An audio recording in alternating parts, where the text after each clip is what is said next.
Yo ayudé a la humanidad a descubrir qué hay después de la muerte. Nunca debimos hacerlo. Fui uno de los científicos del Proyecto Umbral. Nos obsesionaba una pregunta simple y terrorífica: ¿qué sucede en la última chispa de conciencia? Diseñamos una cápsula que traducía patrones eléctricos en imágenes. Pensábamos mostrar un apagón, que la conciencia se desvanecía, como apagar un aparato sin ruido. Creíamos que sería un final silencioso, digno, y nos engañábamos con la esperanza de que la mente se deshiciera sin protestar. El 12 de junio de 2094, un voluntario terminal se acostó dentro. Era un hombre de 72 años, tranquilo, con manos temblorosas que sostenían un viejo medallón. Lo conectamos. Al principio, la pantalla solo mostró ruido, sobrecargas, picos eléctricos, patrones que no correspondían a ningún esquema conocido. Luego, como un lente enfocándose lentamente, emergió un paisaje que no pertenecía ni a la vida ni a la muerte.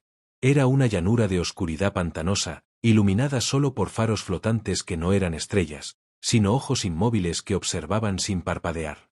Algunos parecían humanos, otros adoptaban formas imposibles, y todos proyectaban recuerdos y emociones que el voluntario había enterrado.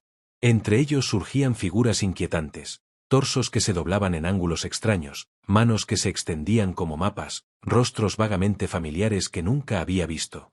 El suelo parecía vivo, respondiendo a su miedo, y cada mirada de esos ojos reflejaba fragmentos de su vida, dejándole la sensación de estar siendo leído por un tribunal invisible. El voluntario comenzó a murmurar nombres, palabras que parecían arrancadas de un pasado mezclado y de sueños que nunca había tenido. Los ojos no solo lo miraban, parecían proyectar las escenas que él recordaba, mezcladas con recuerdos de otros, con fragmentos de vidas que no le pertenecían. Un gesto trivial de su infancia se transformaba en un acto de traición, una mirada distraída en la universidad se convertía en un crimen monumental, cada mínima elección se desplegaba ante él como un archivo vivo, un juicio sin juez ni defensa. Y allí estaban las figuras que no recordaba haber visto nunca. Una mujer de perfil, con un lunar que parecía moverse según lo mirabas, un niño que sostenía una campana inexistente, cuyo sonido retumbaba en su mente, sombras que se contorsionaban hasta formar palabras que solo podían leerse en su pensamiento. La conciencia del voluntario parecía expandirse más allá de sí misma, y cada presencia le dejaba la certeza de que la vida no se termina, se registra y se archiva, como un libro abierto ante ojos que todo lo saben. Sentí un escalofrío que me recorrió la columna. El experimento no era neutral. Estábamos siendo testigos de algo que nuestra ciencia jamás había previsto. La conciencia no solo se apagaba, se desplegaba. Cada memoria, cada emoción reprimida, cada secreto inadvertido aparecía en la pantalla como un reflejo deformado pero innegable de lo que el hombre había sido. Y la llanura parecía interminable, no había horizonte, solo un flujo constante de ojos y figuras, un registro infinito de existencia humana. Fue entonces cuando escuchamos la voz. No era su voz, ni la de ningún altavoz. No salió del micrófono ni del sistema de proyección, surgió de los propios patrones eléctricos de la cápsula. Profunda, vibrante, imposible de atribuir a cualquier mecanismo conocido. Cada armónico llevaba significado, y tuve que diseñar un filtro semántico que tradujera la vibración en palabras. Lo que dijo era simple, pero aterrador: no hay juicio final, solo espejo. La vida es archivo, nosotros somos sus lectores. El voluntario convulsionó. Sus labios pronunciaban confesiones que no le pertenecían, poemas nunca leídos, nombres de personas muertas en continentes lejanos, secretos de extraños que se filtraban a su conciencia. La voz no pedía perdón, solo reconocimiento. Nombra lo que escondiste, dijo la estructura. Hasta que se nombre, existes como huella. Apagué la cápsula. Lo oficial fue borrado, pero alguien filtró el archivo. En horas, la humanidad se dividió, religiones se fracturaron, políticos ordenaron censuras, y padres comenzaron a confesar cosas que nadie había pedido. La gente comenzó a temer no a la muerte, sino a la evidencia de la vida, la certeza de que cada acto, por mínimo que fuera, podía ser leído y juzgado ante ojos invisibles. Nosotros, el equipo, no huimos. Meses de experimentos nos habían transformado, cada sesión nos atrapaba más profundamente, y la llanura nos llamaba con insistencia creciente. Cada voluntario que ingresaba mostraba señales de cambio, recuerdos mezclados, emociones que no eran propias. Comprendimos que la cápsula no solo mostraba la muerte, sino la conciencia misma, desplegada, sensible y viva. Con cada sesión, los patrones eléctricos de la cápsula empezaron a mostrar estructuras más complejas, casi como si la conciencia misma estuviera organizando un lenguaje. No eran solo recuerdos, eran mensajes. Fragmentos de vida que hablaban directamente a nosotros, que nos pedían atención, reconocimiento o comprensión. Algunos voluntarios recordaban eventos que nunca ocurrieron, sentían pérdidas que no habían vivido. Era como si la llanura rellenara los huecos de la existencia. Nosotros mismos empezamos a cambiar. Las noches eran largas, llenas de discusiones sobre patrones, frecuencias y significados. Dormíamos poco, y en la vigilia comenzábamos a ver reflejos de la llanura incluso fuera de la cápsula, sombras que se doblaban donde no debían, ojos que parecían seguirnos, murmullos apenas audibles entre los zumbidos de los equipos.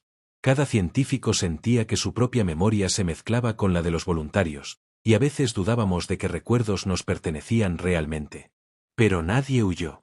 Nos obligamos a continuar, fascinados y aterrados. Cada registro era analizado, codificado y comparado. Descubrimos patrones recurrentes, símbolos que aparecían en múltiples conciencias, gestos repetidos a través de vidas distintas, figuras que parecían observarnos con conocimiento íntimo. Con el tiempo, la llanura comenzó a responder de manera más directa a nuestra presencia. Ya no era solo un archivo de los voluntarios, nos observaba, nos leía, y parecía atraernos hacia sí misma. Los primeros en percibirlo fueron los más sensibles. Uno de nuestros colegas desapareció de su cama, como si la llanura lo hubiera llamado y él hubiera respondido. Luego, uno por uno, todos fueron respondiendo a la atracción inevitable. Yo fui el último. Cada noche sentía la llamada creciente, los ojos y las figuras girando hacia mí, como si esperaran que completara el ciclo. Sentía que mi propia existencia se desplegaba en el archivo, que mis recuerdos, decisiones y secretos se sumaban a la llanura. Antes de ser absorbido por completo, escribo estas palabras como mi último acto consciente, un testimonio para quien algún día lo lea, un registro de lo que vimos y comprendimos. Debo dejar constancia de que la muerte no libera, conserva, registra y observa. Que cada vida es un archivo, y nosotros, los que tuvimos la osadía de mirar más allá, nos convertimos en sus lectores y guardianes. Pronto cerraré los ojos por última vez en este plano, y me uniré a la llanura, dejando estas palabras como mi despedida y advertencia. La existencia no termina, solo se despliega, y yo formo parte de ese archivo eterno. ¿Me están atormentando desde el más allá? Hace unos años, el gobierno anunció algo llamado Proyecto Umbral. Decían que habían logrado registrar lo que ocurre justo después de la muerte. Una transmisión directa del momento en que la conciencia se apaga. Pero nadie volvió a hablar del tema. Los científicos desaparecieron, los archivos fueron sellados. Y lo poco que se filtró parecía demasiado real para ser una farsa. Yo no creí nada, hasta hace poco. Estaba buscando sonidos para un proyecto personal. Cuando encontré un archivo con el nombre umbral-fragmento-4 No recordaba haberlo descargado. Lo abrí. Solo se oía un murmullo. Profundo, irregular, como alguien respirando entre palabras. Subí el volumen. Y escuché mi nombre. Pensé que era coincidencia. Lo borré, vacié la papelera, reinicié el sistema. Pero al encender la computadora, el archivo seguía ahí. Con otro nombre. Sesión 2. Desde entonces, cada noche a la misma hora, el murmullo vuelve a sonar. Primero por los audífonos. Después, por las paredes. Y anoche, salió del techo. Ya no sé si lo escucho, o si me está escuchando a mí. Hoy el archivo apareció de nuevo, con un título nuevo. Sesión final. Y debajo, una línea de texto que antes no estaba. Micrófono activo. No sé quién, o qué está grabando. Pero si el proyecto Umbral realmente abrió una puerta. Creo que algo nunca volvió a cerrarse. Mi esposo ha estado extraño desde que recibió un correo. Decía que era sobre un experimento secreto que casi nadie conocía. Un proyecto que parecía haber sido eliminado, pero que circulaba en fragmentos por Internet. Lo llamó Proyecto Umbral. Al principio pensé que era solo una curiosidad más, una de esas obsesiones que lo mantenían despierto hasta tarde, frente al monitor. Pero esta vez, no era lo mismo. Comenzó a tomar notas, grabar sonidos, a hablar con alguien que solo él parecía escuchar. Yo lo miraba, sin entender. Sus ojos brillaban con algo que no había visto antes, algo ansioso y temeroso a la vez. Las noches se volvieron largas y extrañas. Primero escuchaba susurros débiles desde la habitación. Luego, ruidos que parecían recorrer la casa, pasos detrás de las paredes, un zumbido irregular que subía y bajaba. Y cada vez más, algo me rozaba la conciencia, como si la casa misma supiera que estábamos ahí. Los objetos empezaron a moverse solos. El reloj se detenía a veces, avanzaba otras. Las luces parpadeaban sin razón. Y mi esposo, solo sonreía ante ello, como si lo esperara. Una madrugada escuché el murmullo yo también. Era profundo, casi imposible de distinguir, pero lo sentí dentro de mi pecho.